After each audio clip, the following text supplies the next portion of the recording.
안녕하세요. 오늘 다시 영상에서 반갑고요. 오늘이 마지막이길 바라고요. 네, 오늘 말씀은 우리가 잘 알고 있는 바울의 회심 이야기입니다.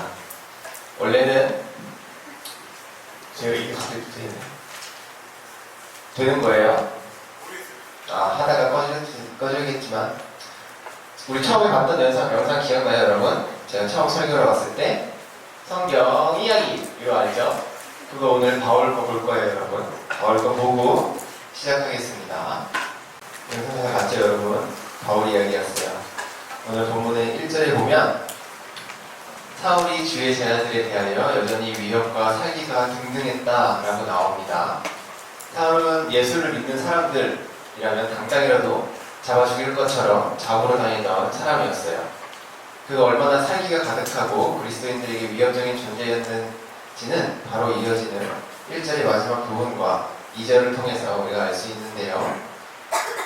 대제사장에게 가서 다메섹 여러 회당에 가져갈 공문을 청하니 이는 만일 그 도를 따르는 사람을 만나면 남녀를 막론하고 결박하여 예루살렘으로 잡아오려 함이라.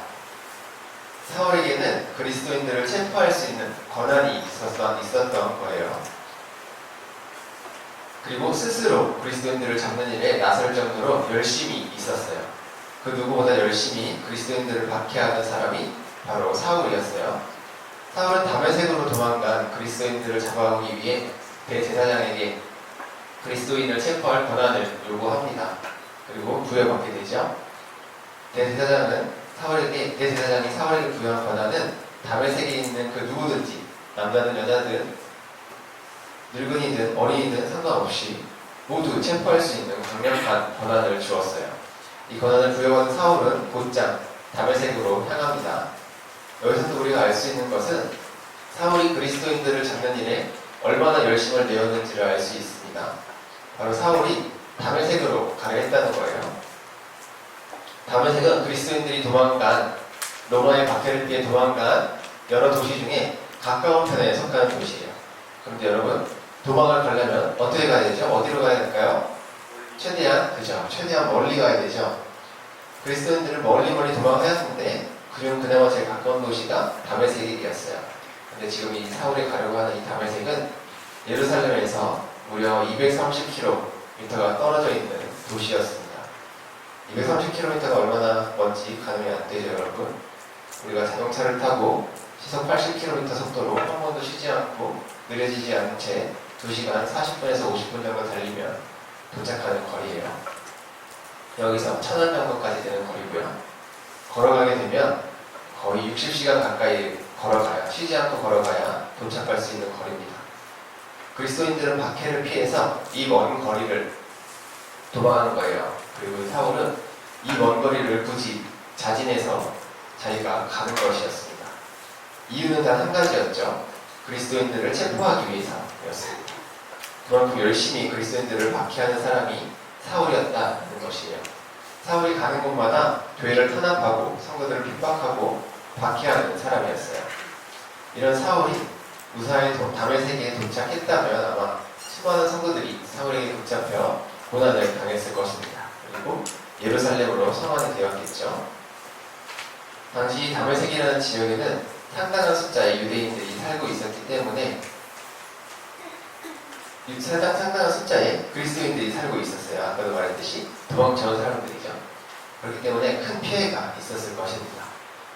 사울과 그의 일행이 이 다메섹에 가까이 이르렀을 때 사울에게 놀라운 일이 펼쳐집니다. 갑자기 하늘에서 환한 빛이 그를 둘러 비추는 것입니다. 사도행전 22장 6절에 보면 바울이 이때 겪은 일을 설명하는 대목이 나오는데요. 거기서 이 빛을 큰 빛이라고 표현을 합니다. 오늘 본문에서 환한 빛이라고 나오고 그때는 큰 빛이라고 표현을 합니다. 이 표현은 그 빛이 태양만큼 혹은 태양보다 더 밝게 비쳤다라고 볼 수 있어요. 이건 일반적으로 겪을 수 있는 일이 아니죠. 자연적으로 일어날 수 없는 밝은 빛이 사울을 감싸는 것입니다. 사울은 이 큰 빛에 본능적으로 땅에 엎드립니다. 그것 말고는 피할 방법이 없었죠. 눈을 감아도 감당이 안 되는 것이었어요. 말에서 떨어지다시피 땅에 엎드린 그에게 한 음성이 들려옵니다. 사울아, 사울아, 네가 왜 나를 박해하느냐? 성경에서 하나님이 누군가의 이름을 부를 때 오늘과 같이, 오늘 본문과 같이 이름을 2번 부르는 경우가 있어요. 아브라함이나 모세, 사무엘, 베드로의 경우를 예로 들 수 있는데요. 이들이 다 어떤 사람이었죠? 하나님께 사랑받는 사람들입니다. 하나님이 이름을 2번 부르신다는 것은 그 대상에 대한 관심과 애정이 있다는 것을 보여주고 있어요. 사람은 누군지 모를 낯선 목소리에 이렇게 반응합니다. 주여 누구시니까? 이 물음에 답이 들려옵니다. 나는 네가 박해하는 예수라. 사울에게 엄청난 충격을 주는 대답이었습니다. 사울이란 사람은 평생 모세의 율법을 지키며 살아온 사람이었어요. 어린 시절부터 율법에 대해 철저히 배우고 교육받은 사람이었어요. 그리고 바울은 당대 최고의 학파 중 하나인 가말리엘 학파라는 곳에 학파 출신의 바리새인이었습니다. 그러던 어느 날 나사렛이라는 촌동네 출신의 예수라는 사람이 나타나서 새로운 가르침을 전하기 시작한 거예요. 이 가르침은 사울이 평생을 믿어오고 지켜오고 공부해왔던 이 모세의 율법을 무너뜨리는 가르침이었습니다. 그렇기 때문에 사울은 그 누구보다 예수를 미워하였고 예수를 믿는 그리스도인들을 박해했던 것이에요. 사울은 이 땅에서 교회를 모두 없애고 그리스도인들을 싸그리 잡아들여서 예수 믿는 사람들이 하나도 남지 않게 하는 게 모세의 율법을 다시 세우는 것이고 그게 또 가장 큰 목표였던 사람이었던 것이죠. 본문에서도 그 목표를 이루기 위해 다메섹을 향해 가던 길이었습니다. 그런데 이런 있을 수 없는 일을 경험하게 된 것이죠. 그리고 그 음성이 이렇게 이야기하는 것이죠. 나는 네가 박해하는 예수라. 사울은 엄청 놀랐을 것입니다. 그리고 두렵고 혼란스러웠을 것입니다. 그리고 그 순간 깨달았을 거예요. 예수님이 진정 하나님의 아들이셨구나. 사울은 이제 자신이 믿고 있던, 자신이 가지고 있던 가치관과 신념, 그리고 자신의 자아까지 모조리 깨진 상태에서 새로운 변화를 앞에 두고 있는 것입니다. 이어서 예수님께서는 사울이 가야 할 길을 알려주십니다. 너는 일어나 시내로 들어가라. 네가 해야 할 것을 내게 이를 자가 있느니라. 예수님은 이미 사울이 가야 할 길을 예비해 두신 것이죠. 그리고 사울은 하나님의 일하심에 사용받을 주님의 일꾼이 되어감을 알 수 있습니다. 예수님께서는 사울이 예수님을 알기도 전부터 이미 사울을 잘 알고 계셨고 그를 향한 특별한 계획이 있으셨습니다. 이는 우리에게도 마찬가지예요. 우리가 하나님을 알기 전부터 하나님은 이미 여러분을 잘 알고 계십니다. 그리고 그 누구보다, 심지어 나 자신보다 더 나를 잘 알고 계십니다. 그리고 사울에게 그러하셨던 것처럼 우리에게도 특별한 계획을 가지고 계세요. 그리고 주님께서는 지금 이 순간에도 우리를 통해, 여러분을 통해 그 특별한 계획, 놀라운 계획들을 이루어가고 계십니다. 친구들이 주님께서 우리를 향해 펼쳐가시는 그 놀라운 계획을 깨닫기를 바라고 기쁨으로 순종하기를 바랍니다. 이 큰 빛으로 인해 이제 앞을 보지 못하는 사울은 다른 이들의 부축을 받아 다메섹 도시 시내로 들어갑니다. 그곳에서 사울은 앞을 보지 못한 채로 3일간 먹지도 마시지도 않고 있었습니다. 방금 말씀드렸듯이 이 사건으로 사울은 자신이 지켜오던 가치관과 신념, 자아가 완전히 무너졌죠. 엄청난 충격이었을 것입니다. 예수님을 절대로 믿지 않을 것 같은 대표적인 사람 중에 하나였던 사울이었는데 하나님께서 그런 사울을 변화시키신 것입니다. 이 또한 복음의 능력입니다. 복음은 사람을 변화시킵니다. 복음이 변화시키지 못할 사람은 없는 것이죠. 이런 상황 가운데 하나님은 아나니아를 준비하십니다. 성령을 보내서 준비하시죠. 오늘 우리가 읽은 본문 다음에 나오는 이야기인데요. 하나님이 다메섹에 살고 있던 아나니에게 명령하십니다. 사울이라는 사람이 유다의 집에서 머무는 중인데 그에게 안수하여 다시 보게 하라 명령을 하십니다. 그러자 아나니아는 이런 반응을 보입니다. 주여, 이 사람에 대하여 내가 여러 사람에게 듣사온즉 그가 예루살렘에서 주의 성도에게 적지 않은 해를 끼쳤다 하더니 여기서도 주의 이름을 부르는 모든 사람을 결박할 권한을 대제사장들에게 받았나이다. 아나니아의 반응은 너무나 지극히 정상적이죠. 이 말에 주님께서는 사울이 자신이 택한 그릇이며 그가 감당할 사명에 대해 말씀하여 주십니다. 이를 들은 아나니아는 굉장히 혼란스럽고 황당한 명령이었지만 순종합니다. 주님께서 아나니에게 하신 말씀은 아나니아 입장에서 굉장히 당혹스럽고 황당한 지시였음에도 불구하고 쉽게 받아들이기 어려운 지시였음에도 불구하고 아나니아는 순종했다는 것입니다. 아나니아는 사울에게 가서 그 영상에서 봤듯이 눈에다가 안수기도를 해줍니다.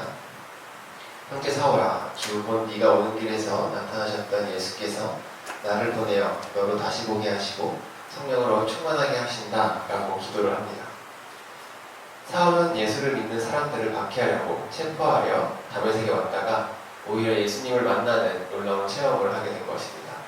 또한 자신이 체포하려던 그 예수님의 제자를 통해 다시 보게 되는 치유의 역사를 체험하게 됩니다. 아나니아는 사울이 그리스도인들의 원수였음에도 불구하고 형제로 받아들였습니다. 사울은 이제 육체의 눈만 뜬 것이 아니라 성령의 충만함으로 그리스도의 복음에도 눈을 뜨게 됩니다. 그리고 예수님의 참된 제자가 되었음을 드러내는 세례를 받게 됩니다. 전에는 예수님을 박해하던 사람이 이제는 예수님을 믿는 사람이 된 것이죠. 사울은 이제 완전히 변화된 사람이 되었습니다. 예수 그리스도를 만남으로 인해 전혀 다른 사람으로 다시 태어나게 된 것이죠. 사울은 계획대로 다메섹에 도착하였습니다. 하지만 다메섹에 도착한 사울은 예루살렘에서 다메섹을 향해 출발하던 그때의 사울이 아니었습니다. 사울은 변화되었습니다. 오늘 본문인 9장의 19절 하반절부터 21절의 말씀에 사울이 다메섹에 있는 제자들과 함께 며칠 있을 새 즉시로 각 회당에서 예수가 하나님의 아들이심을 전파하니 듣는 사람이 다 놀라 말하되 이 사람이 예루살렘에서 이 이름을 부르는 사람을 멸하려던 자가 아니냐. 여기 온 것도 그들을 결박하여 대제사장들에게 끌어가고자 함이 아니냐 하더라. 사울의 이러한 변화에 모든 이들이 놀랍니다. 사람들의 기억 속 사울은 가장 앞장서서 그리스도인들을 박해하던 사람이었습니다. 그러나 지금의 사울은 누구보다 앞장서서 예수님이 하나님의 아들이심을 전파하고 있습니다. 사울은 스데반이 순교하던 때에 그곳에 있었습니다. 그리고 스데반의 죽음을 보고 이렇게 생각합니다. 사도행전 8장 1절 말씀에 사울은 그가 죽임 당함을 마땅히 여기더라. 이러했던 사울이 지금 사울은 죽어 마땅하다 여기는 이 스데반과 똑같은 말을 하고 있게 된 것입니다. 이 말씀을 마무리하려 합니다. 사울이 회심하였다는 말을 들은 다메섹의 유대교 지도자들이 사울을 죽이려 합니다. 한때는 그리스도인들의 최대의 적이었던 사울입니다. 하지만 이제는 그리스도인들에게 하나의 형제가 되었습니다. 이를 다메섹에 있는 그리스도인들은 알고 있었고 하나님의 계획하심과 일하심을 알고 있었죠.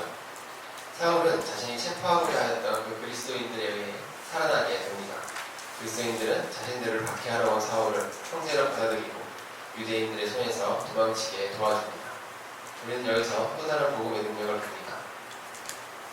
복음은 한 사람을 변화시키는 힘이 있습니다. 절대로 바뀌지 않을 것처럼 보이는 사람일지라도 복음은 변화시킵니다.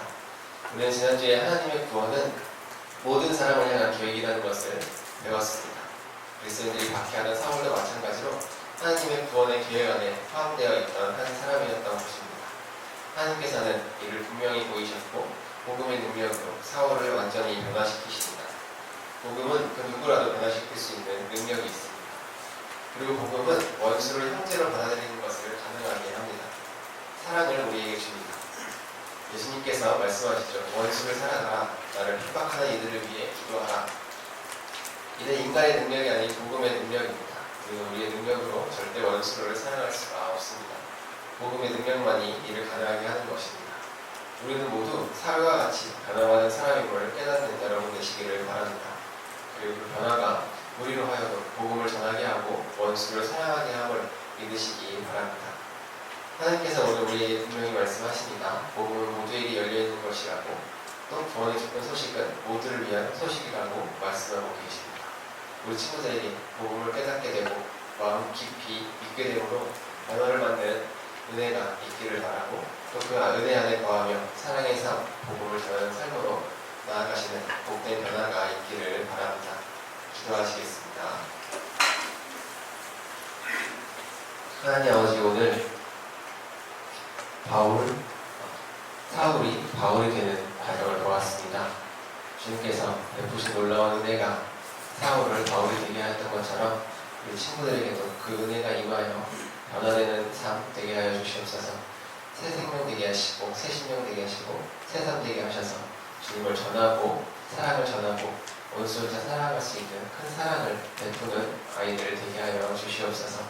감사드리며 예수님의 이름으로 기도드립니다. 아멘.